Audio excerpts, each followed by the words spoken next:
Thank you all for joining us today. I'm Jennifer Lazars, Director of Marketing for Medical Informatics Corp. We are thrilled to bring you the second episode of Sickbay Sessions, where we're exploring how cutting-edge technology is revolutionizing bedside and remote patient monitoring, optimizing clinical workflows, and closing the data gap in healthcare. Each session of Sickbay Sessions features industry experts and innovators to discuss the latest industry advancements and solutions. Throughout the session today, if you have a question, please feel free to enter it into the Q&A section down at the bottom of your screen. There is also a chat function there where you can chat with other participants and our panelists. Here at Medical Informatics Corp, or as we call it, MIC, we're proud to deliver next-generation technologies to unify patient monitoring workflows for healthcare systems. Our focus is on every patient, everywhere, monitored by people who care and powered by actionable data. Joining me today for our session is Raajen Patel, the Executive Vice President of Innovation and Client Engagement here at MIC. He and his team are going to be talking about Sickbay's frictionless data delivery and how it supports clinical care and research efforts. So I'm going to hand it off to Raj. Hi, everybody. Thanks for joining us today. Last time, you heard a little bit about why Sickbay was created. And today, I'd like to talk about delivering a data baseline to promote team-based conversation around care. We've gotten used to frictionless transactions. I remember when I was a teenager, I had to be at the TV on Fridays at 8 o'clock to watch X-Files. But today, my kids can watch any episode of Bluey at any time on any screen. And this is true in a lot of aspects of our life, shopping, paying bills, music. We expect this now, especially when it comes to data, and we get impatient when it's not the case. Now, in hospitals, impatience might be a virtue. You want information because lives are in the balance. You want to see the last 6 hours of heart rate before a patient goes into surgery, or see how fast medications they were given worked the last time they were in the ICU, or if their alarm limits were set at too narrow a range last night. And when we talk to our users, we hear a lot about the friction they feel in getting data they care about. So we at MIC built a product that is designed to get you that data as quickly and as easily as possible. It minimizes the distance between you and your data. Now, this turns out to be a really hard problem, but it's worth doing because often you're effectively locked out of data you have already paid for. Data generated by measuring your patients. It's as if you wrote a song and now you have to pay to listen to it. You have to pay to put it in a playlist, to access it, to review it, to add it to your collection. So instead, Sickbay delivers data, streaming in batches to one person, to many people, on demand at no additional cost.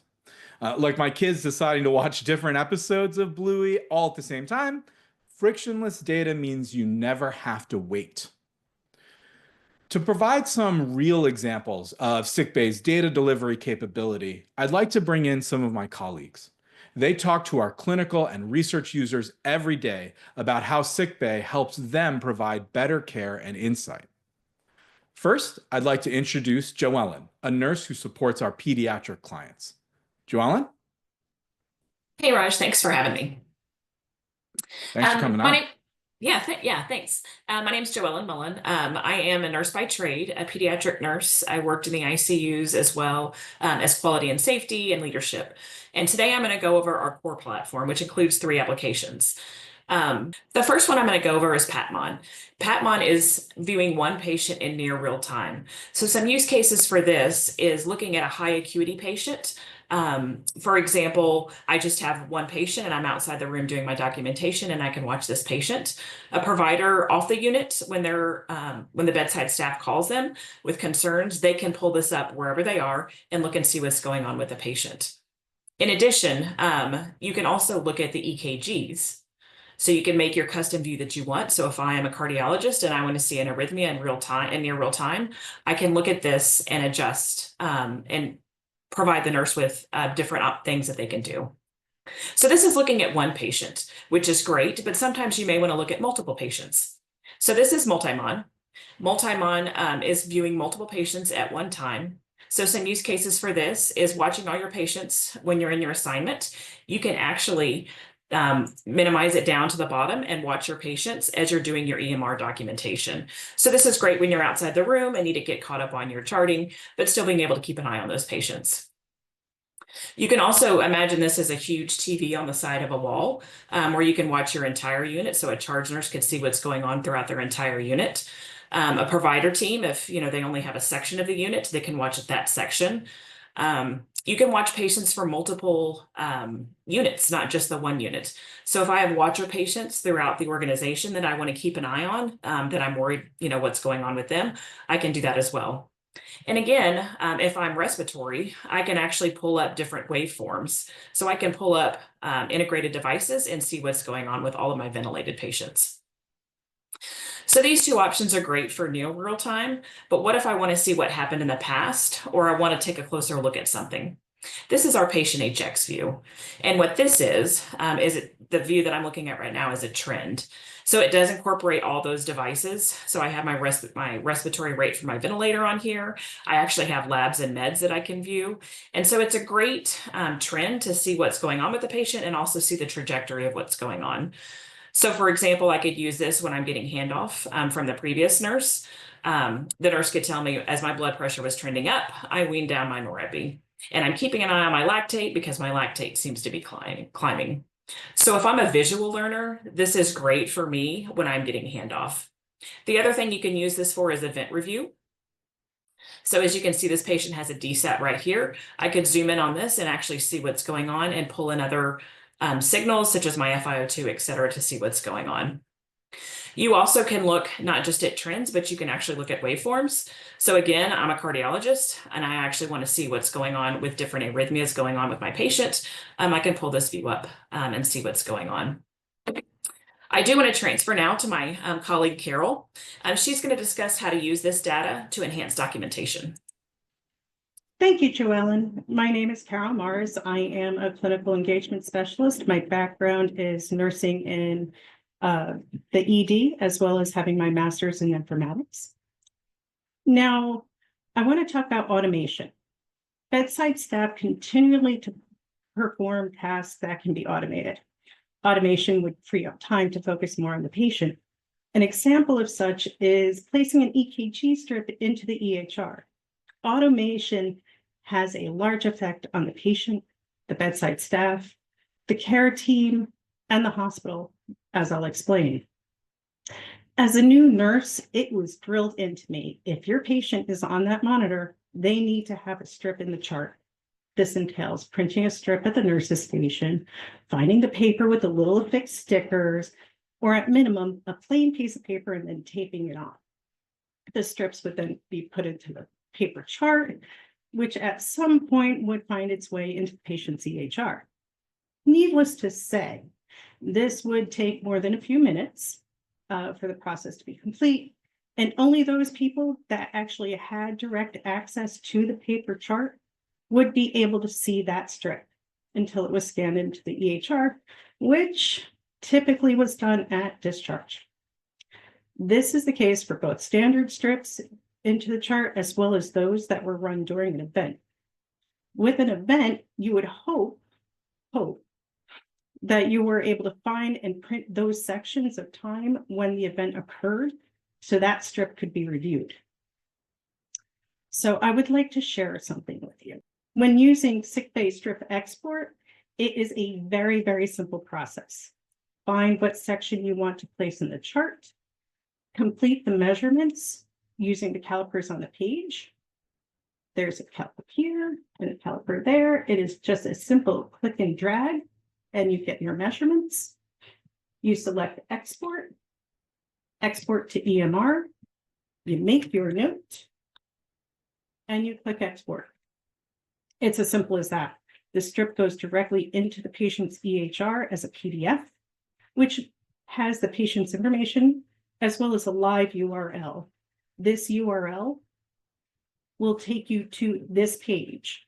So who's ever looking at this will be able to view exactly what you're looking at and then dive in deeper to get a better understanding of the patient's situation, whether to evaluate a baseline rhythm or an event that occurred.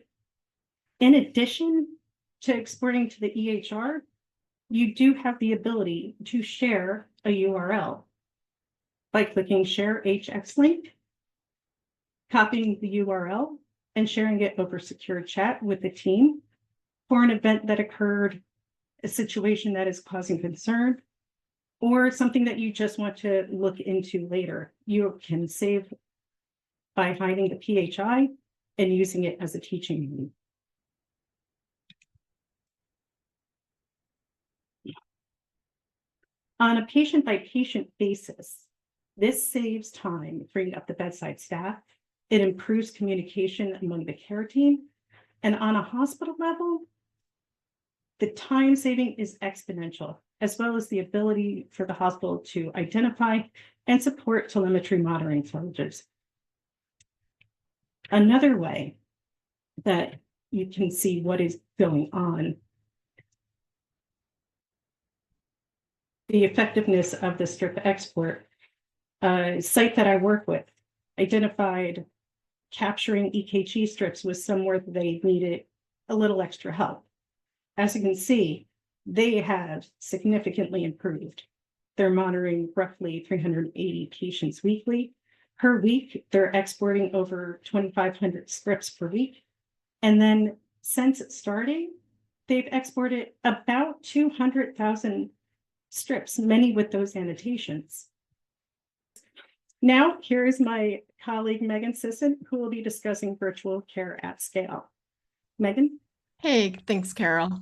So similar to Carol and Joellan, I also have a background in nursing. So Joellan mentioned how clinicians can use sickbay at the individual level, and Carol introduced the power of having fixed workflows in disseminating this information into the EHR. I'll go over the value of sickbay to standardize and centralize virtual care. Sickbay supports virtual workflows for remote clinicians, including MDs, RNs, RTs, and telemetry techs. These clinicians are getting all their patients' physiologic data in near real time to process immediately. They can also use sickbay to view historical information to dive into what led up to an event. Many sites are using sickbay for virtual care in a many-faceted way. There are health systems that are watching up to 9 different satellite hospitals from a single central location. Another client is using sickbay to watch patients from across state lines. While even another client is using sickbay to watch patients via telemetry. And then we also have clients watching critical care patients.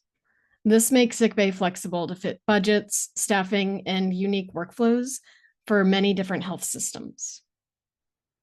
When a team of clinicians are watching a large amount of data and a lot of patients at once, it can get overwhelming to keep everything on track. These teams have a massive amount of data coming in, and they need to remember what's baseline for one patient, what's out of range for another patient, and which bedside nurses may have busy assignments and may need additional guidance. Processing all of this data at once and providing actionable insights is what sickbay is designed to do. In our virtual ops application, hospitals use risk scores to act as a way to signal virtual staff when a patient is out of a desired range, whether that's based on blood pressure, heart rate, lab values, or even customized signals. These virtual centers have allowed hospitals to safely hold ICU patients in the ED while awaiting placement into the unit. It has decreased the amount of code blues that have occurred while these virtual nurses, MDs, and RTs assist the bedside team. And most importantly, it has helped patients by being another set of experienced eyes that can navigate events before they become adverse. So sickbay is a way to power these teams by not only delivering data, but by helping sort through a large amount of information in a seamless way. So I've talked about the data delivery at scale for clinicians.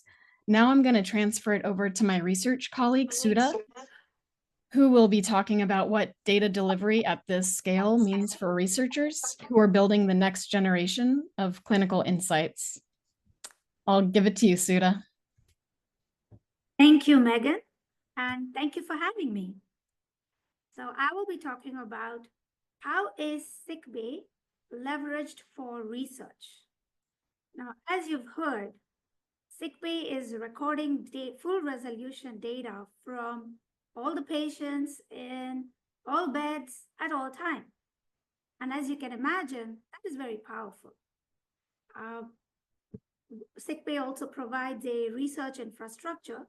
You can create cohorts, you can create studies, you can tag data, you can use a MATLAB package or a Python package to analyze your data.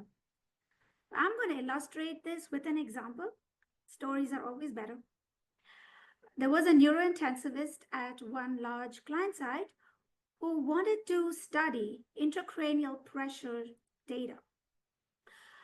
Not only did he want to study intracranial pressure waveform, he wanted to particularly use this waveform from external ventricular drains. So in the neurocritical care ICUs, people are there. ICP waveform is commonly measured to understand whether they are having a neurological crisis, if there's too much pressure in the brain. And a fraction of the patients have full resolution or continuous ICP monitoring. It's all the time. But most people have EVDs, which is therapeutic. They're draining fluids or blood or extra pressure that builds up. They actually drain it for therapeutic reasons. But when the nurse or a doctor clamps the tube, that's when the waveform becomes accurate. Now, the researcher wanted to study the waveform when it is clamped and when the signal is more accurate, and down the line, maybe to predict deterioration. This is an example where clinical data could normally be lost. So I'm going to show you an example. This is 3 hours of ICP and EVD data, and you can see this is like 1 minute when the signal was clamped. So it's like nobody in the room, in the ICU, is actually noting times down. This is when we clamped the data. This is when we clamped the waveform. No, but you can actually regain that information by analyzing the waveform, and that's the power of research and doing this at scale. One of the questions asked, well, you're just clamping this 1 minute every hour, for example. How much data could you possibly have? And that's when we built a collaboration, and a whole big research study came out of it. Here are some examples of how the data looks when it is clamped. And we just want to extract data when it is clamped. And ended up being a machine learning algorithm was built. The MATLAB package was used to download data. And just from 5 subjects, a model was built using 33 bed days of continuous data, out of which once we had the analysis done, we figured out that 4.5 bed days was clamped ICP data.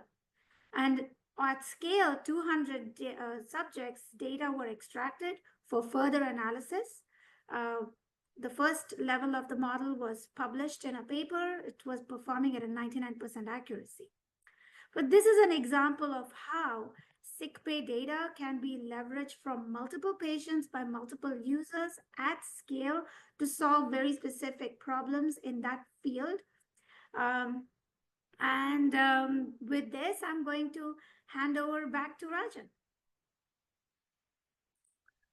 Thank you, Sudha. A heartbeat takes less than a second.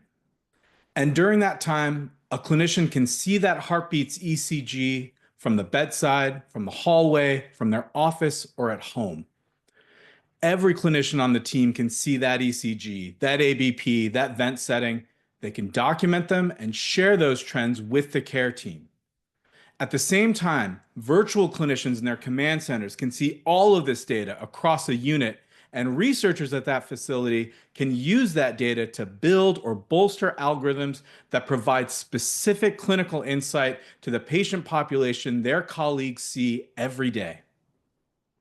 Now, without sickbay, information becomes harder to get to as you revert to older methods. Think about when the EHR goes down. It's an incredible disruption. How many hours does it take for you to recover from things that were supposed to be automatically recorded? And without sickbay, you have to be at the patient bed at the right time. You have to recognize that something is happening to that patient right then, and then persuade the team to move in a new direction. With a common data baseline that sickbay provides, anyone can spark a conversation. Sickbay lets you talk about this meaningfully. If you only have point data, you have to infer what happened in between, and this increases risk. Patients fall into the cracks. By losing the data, you risk losing the patient, and you risk morale to the team. Everyone in the hospital is working in the service of saving lives. And the technological systems that generate data from any device, from any EHR, from any camera, should serve you. Whether the system is flashy or plain, as long as it's useful in helping you care for patients. And sickbay helps everyone, clinicians, quality folks, but also IT, researchers, data analysts, work in best service of why we work in healthcare. Sickbay solves a hard technological problem so that you can focus on solving the hard human problems. In subsequent webinars, you're going to hear more about clinical and administrative uses for this system. But for now, thank you to my team, and thank you for your attention. Back to Jen. Thanks, Raajen. We appreciate it. I'm going to echo that thank you to everybody who spoke today on our webinar. For those of you who might have had questions throughout, again, those were in the Q&A feature. If for some reason we didn't get to answering your question, please know you can always find us at sickbay.com. You can find us on LinkedIn and Facebook as well. And we're happy to have a conversation with you anytime about those questions. I want you to pull out your calendars and mark a time for June 12th. We have our third Sickbay session, Pragmatic Improvements in Clinical Care Using Sickbay to Feasibly Improve Outcomes, scheduled for that date. Information for that will also be on our website and LinkedIn as well. So thank you everyone for joining us today, and we hope to see you on June 12th.